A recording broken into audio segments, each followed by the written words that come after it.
Hi, this is Jack Downs. I'm doing a little screencast for you to explain about boxing, how we create boxes around things, the two methods we use.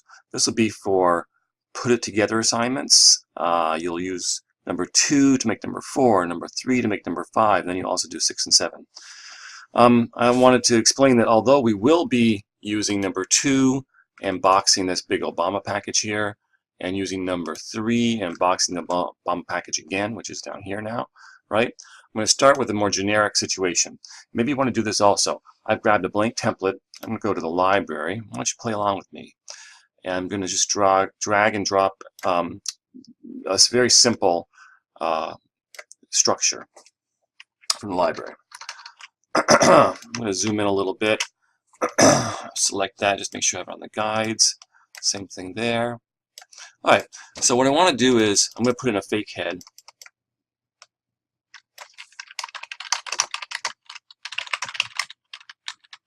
Something like that, as if it fits. Paste it there also. And I'm going to apply my body copy style, which is what you should always do, and it's actually already applied good. And in there, I want to add some placeholder text. This is a good way to test and practice and so on, is to use fill with placeholder text. And there it goes, it's fake text. And same thing with here, fill with placeholder text. Okay, good. So, if you want to put a box around something, and remember this is a alternative to, or in addition to, the idea of column rules, which you should already understand. Column rules, by adding a gutter and using a half point rule in between two gutters, separates things. Says what goes with what, and what other things it doesn't go with. So we use these rules to separate the modular units, which might be a single story, might be a story with a photo, might be a story with multiple photos, multiple heads, maybe multiple stories, all on the same topic. All that stuff gets put into a rule. Now, most papers use rules. Some papers use rules and boxes. The way to box something, and then there's some people that some papers only use boxes, which is very unusual.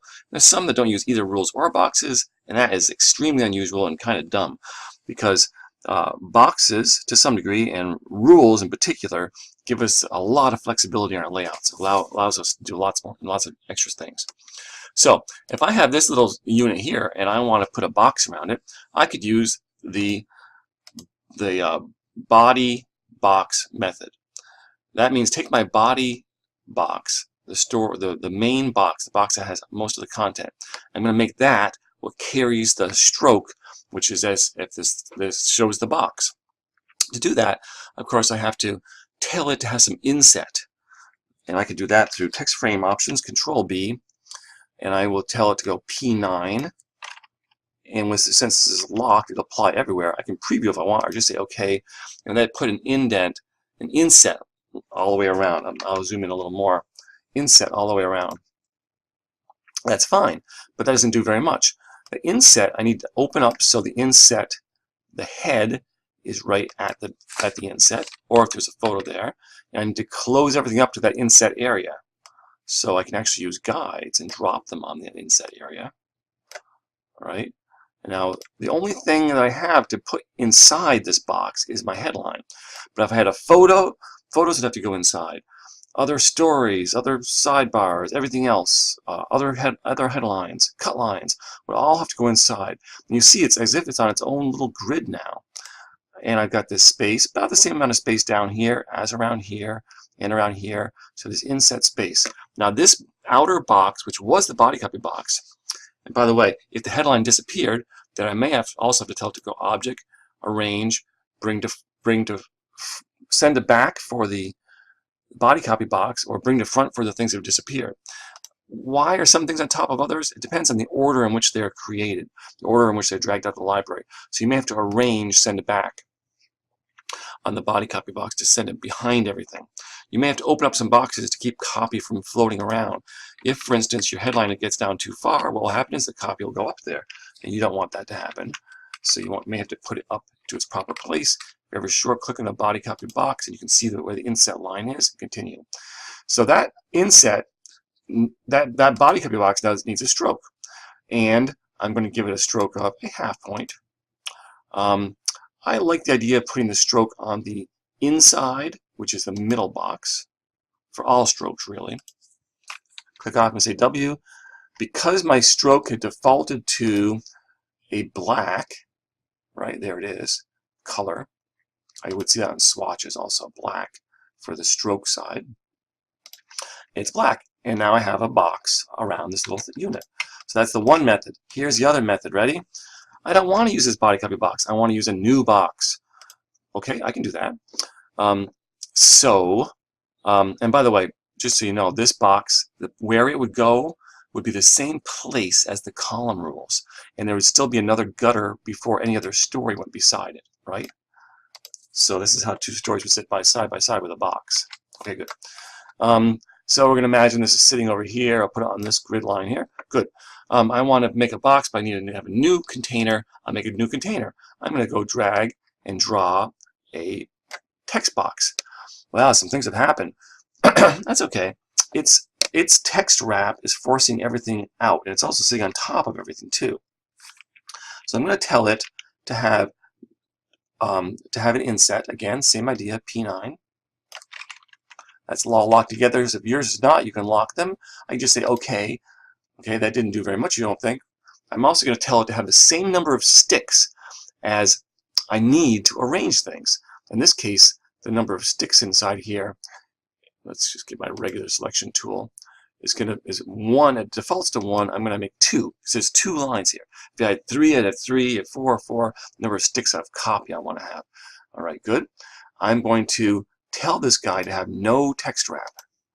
Okay, good. So now it's not pushing stuff around.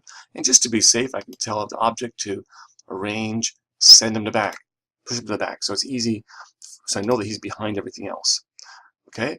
Now I'm going to arrange this. I'm going to close this box up properly. I'm going to use my inset area to tell about where I should be, like that. And again, I have some issues. Issues are I have to make everything inside get smaller. How much smaller? This much smaller to there. And you'll see in both cases my headlines have bounced out of the box. So I'm going to either have to rewrite my headlines or see if, and also my body copy is boxed out too. Stumped out of the box. You see it's overset. My sentence is not ending. It isn't really a real sentence. But anyway, you get the idea. I have overset on both of them. I have to deal with that too. So you're going to be changing the grid. You're changing the size of things, and you have to deal with that. This outside box now, an extra box, needs to make sure he has a stroke of a half point.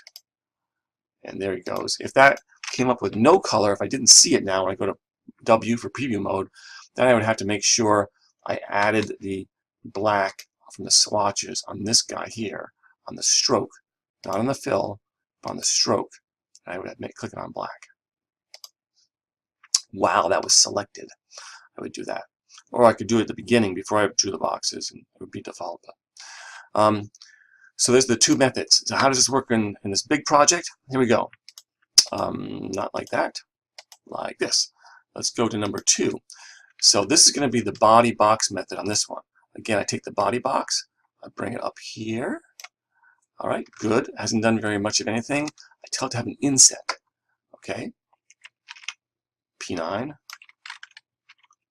Say OK. Okay, it's got the inset now. I draw my guides on where my inset goes. Okay. All the way around here. I'm going to leave the bottom out for now. I close things up. Realize when I do that, I'm cropping this photo. If that crop creates a problem, I need to refit my photo. My cut line has to be brought to in. So now I have so many more things in my box. My cut line needs to be opened up so I can push that copy down. Okay, I need to go close up my headline box, which I've not written yet. It might have to be rewritten now if I've already written it. And you get the idea, right? So far, this stuff is pretty easy to do. That's taken care of. The problem area is this. It's kind of like a new grid here, right? My grid now is there and there. So this cut line and photo close up from both sides also. So everything inside this unit has to be closed up. That's the same no matter which method you're using.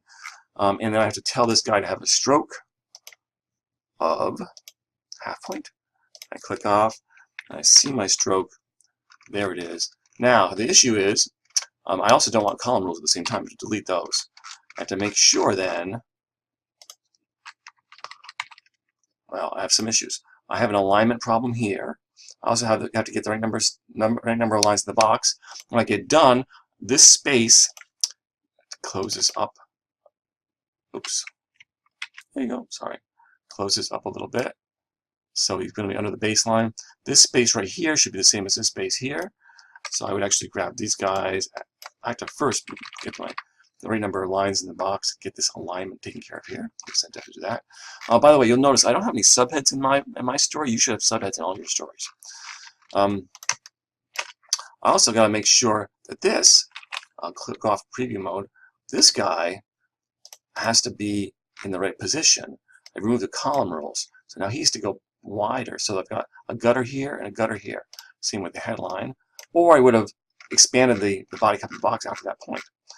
So now I don't have any column rules. Instead, I have the box itself is creating that space. And the gutter that I have arranged around it has. Okay, good. And finally, using our method to make our body copy box on number 3 to make number 5. Here we are. So I have to draw a new box now for this guy. So I'm going to click off, make sure everything's deselected, grab. I'm actually going to start over here. It's okay if it doesn't exactly fit right. Okay, that's all right. Because now, with it selected, with a regular selection tool, I'm going to expand it to the position over everything. And it's okay if it goes extra long. I'm probably going to need that size. I need to get rid of my column rules too. Now this time, to be a bit more reasonable, I'm actually going to open it up to where the column rule was, which I probably should have done on the other one too. Now I tell that guy to have inset, just like I did before, P9. Oh, okay. I'm going to tell the guy not to have text wrap. Don't have text wrap. There we go, just right there, no text wrap. I'm going to tell that guy to go to the back, object range, send it back. I'm going to tell him to have a stroke, have point. Good. Stroke happens to be black. I will see it down here. I can see the stroke, but it's not doing very much yet. I haven't arranged my inset. On my inset, I can drop a column rule there. Don't need to drop one here. I'm already in the right place, see? Because I expanded that box outside first. But I do need to do one. See the inset by clicking on that box, which is now been arranged to the back. So I've got these column rules. So I got these guides. I call them those guides. And I close everything up just like I did before. So the idea of closing things up is a recrop of the photo. That's a problem. I need to worry about that. I don't have to close this side if I first expanded the box a little bit wider. Then I'm going to have to work with this alignment and make sure I get the right number of lines, but eventually it's going to look something like this. So I'm going to have, that box needs to close up a little bit more. The box goes all the way around in the same amount of space, an extra gutter all the way around. A gutter here. I have a little extra space that I need right here. I make sure the same space here, which is the same space as there, ends up being the same space above. And to do that, I can select all this stuff and just click up a few clicks. Maybe about like that. So that would be about where I would be. So it's obvious that this stuff all goes together. It doesn't go with this stuff. And this stuff we're assuming it doesn't go with the thing up here because there's so little touching there. The boxes by themselves don't work quite as well as column rules, but you can imagine you have column rules and boxes. Like you could have a little column rule here, right, just over this story if you were going to do that. Okay, and finally, I ask you to do a big centerpiece kind of layout with either one of these examples by doing a double or a triple. So we're going to do an inset. I'm going to use this one, the extra box one. You could start with either one. So I'm going to go to text frame options again. Instead of P9, I'm going to go to P27, which, if I say preview, is actually 2P3. It does the math for me. I don't have to do the math then. Wow, what does that do? Well, oops. There we go. I can see if I drag my box down. My guides go all the way in here now. All the way to here.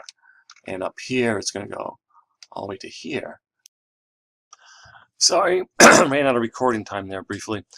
And I've jumped ahead a little bit too. So I put the guides all the way around that much larger section. I had to close up everything around, photos, cut lines, and so on.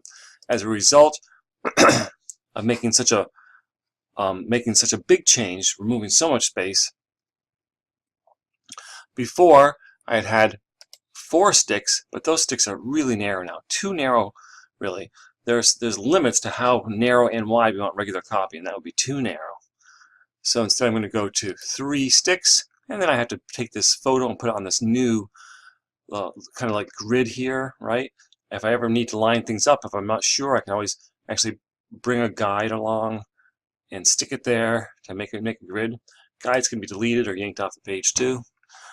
Everything gets a lot smaller. I should refit this photo now. I have to rewrite heads probably. I've run out of space for my copy. I'll have to open up this box and check my alignment too. And I've made my box, my actual stroke on this outer box, very large. In fact, this one, you'll see I made it 8-point, and I chose the thick thin, which is what I call an Oxford box. It's a old-fashioned looking box. And as always, I like to align the stroke to the inside. You'll read the instructions about this. And finally, you can read the instructions about the last step, which is, again, and each time, of course, you're doing a save as on this page, a save as. When you get to number 7 in this assignment, you have to either make your own stroke, which is fine, and you can read the instructions how. You go to the strokes, stroke styles, new, and you can create a new stroke and name it, and then it'll be available here when you say OK, or use some of the fancy Easter eggs which are in the handout I gave you. For instance, how about let's say happy. Say OK, and there it is. The happy stroke is right here. I'll apply the happy stroke. OK, save it. My box is selected. Let's go down, and happy is now available, and there is my happy stroke going around.